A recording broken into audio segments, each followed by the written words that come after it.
Jai Hind viewers, on behalf of Tri Shakti Defence Academy Lucknow, I welcome you on this show. I am major general S K Singh. आज हम आपके सामने एक बड़ा अहम मुद्दा लेकर आए हैं और वो है the relationship between India and Bhutan. Now as you know the Bhutan की जो लोकेशन है, it's a very geo strategically located. It's located on the southern slopes of great Himalayan range and उसके नॉर्थ में भूटान के नॉर्थ में जो है वो तिब्बत टार आ जाता है। TAR mean Tibet autonomous region of China.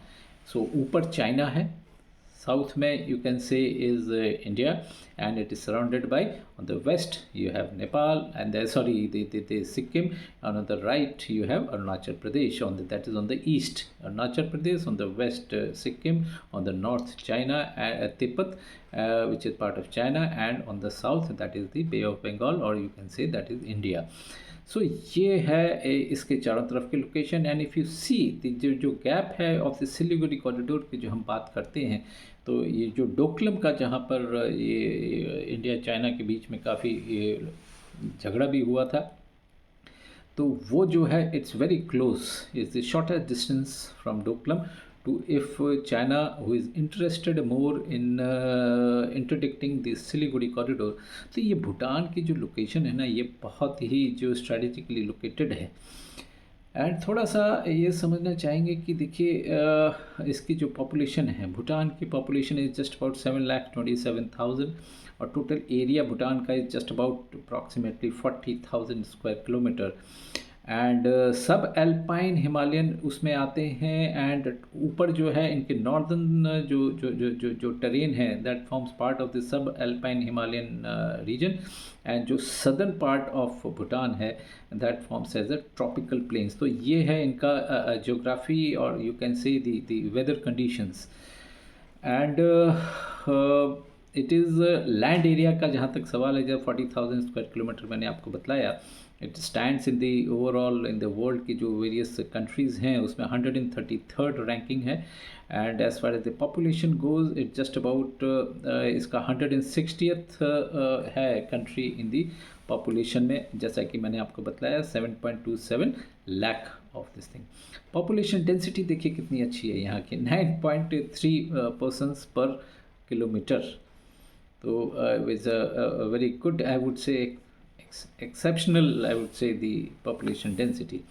Constitutional देखिए यहाँ की जो गवर्नमेंट है वो क्या है, कॉन्स्टिट्यूशनल मोनार्की है विद किंग जो है यहाँ के द्रुक ग्यालपो जो है यहाँ के वो हेड है। And PM is Tshering Tobgay, और पीएम जो है सारा कुछ करते हैं। Otherwise there is a king of Bhutan also on this.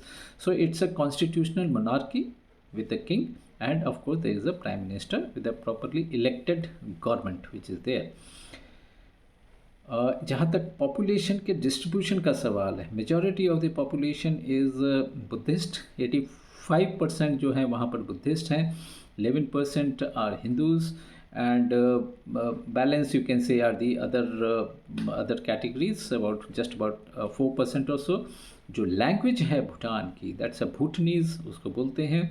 और इनकी जीडीपी देखिए, जीडीपी जस्ट अबाउट $2.686 मिलियन, और पर कैपिटल लेकिन इनका काफ़ी है ना, because the population is low. And so per capita इनकी इज़ अराउंड $3,500। करेंसी जो है basically Indian rupee is also acceptable, however ngultrum जो है also is one of the currency, so Indian rupee as well as ngultrum. Constitution जो इनका बना था वो 2008 में बना था, and it has got a national assembly and it has got a national council.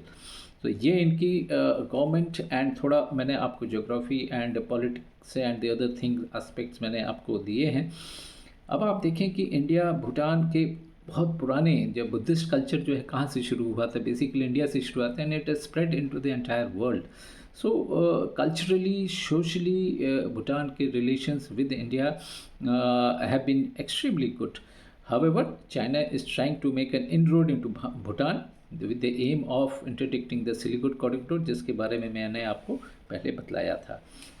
अब चंद एक चीज़ें जो भारत ने की हैं, Bhutan is actually totally dependent upon India for its total development. And India भी, भारत भी चाहेगा कि भाई हम उनकी पूरी डेवलपमेंट करें, पूरा मदद करें. So far Bharat has been giving about 5,000 crore rupees development के लिए, which has now been just doubled to about 10,000 crore per year. Bhim की देखिए ऐप, भीम ऐप यानी कि यूपीआई का जो पेमेंट है, ट्रांजैक्शंस भूटान से आप बैठे कर सकते हैं through Bhim. And it is connected by rail, road and by air. वहाँ का जो पोर्ट है वो भी जो है इंडिया ने ही बनाया है. Number of medical colleges are there, वो वहाँ पर इंडिया ने बनाए हैं. एंड डिजिटल कंटिन्यूटी है वहाँ पर. रुपए जो है वहाँ पर यूज़ किया जाता है. और न्यू एरियाज़ अगर आप देखें, बेसिकली अभी तक हमारे जो कॉपरेशंस हुए हैं, डेवलपमेंट हुए हैं, construction of dams, construction of railway network, construction of roads, तो इस and construction of medical colleges, वहाँ का स्किल डेवलपमेंट, जो वहाँ के लोकल्स हैं उन लोगों का स्किल डेवलपमेंट कराना, that India is participating and giving all the support. और इसके अलावा अब जो आने वाले फ्यूचर में कुछ एक न्यू एरियाज़ ऑफ कोऑपरेशन होने जा रहे हैं, वो है स्पेस के क्षेत्र में and fintech and e learning, क्योंकि नाउ इलेक्ट्रॉनिक्स का ज़माना है. So why should Bhutan be left out. So India is helping Bhutan into the space, fintech and e learning में भी जो है ये हेल्प करने जा रहा है.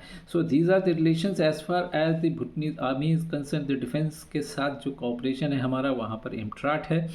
IMTRAT is basically nothing but a training institute where Indian Army is training the Bhutanese army there. And उनके साथ समझौता हमारा इस तरह का भी है कि Bhutan will have to consult India before settling anything with China. जैसा कि आपको मालूम है, नॉर्दर्न बॉर्डर इज़ चाइना के साथ हैं and there are issues with China as far as the border settlements is concern with Bhutan. So ये है मोटे मोटे the basically the relationship. Otherwise the relationship is very good, and the nitty-gritties and other details of the relationships I have already covered. I am quite sure आपको हमारा ये video पसंद आया होगा. हमारे चैनल को सब्सक्राइब करना मत भूलिएगा और इस वीडियो को लाइक करिए, शेयर करिए. जय हिंद, नमस्कार.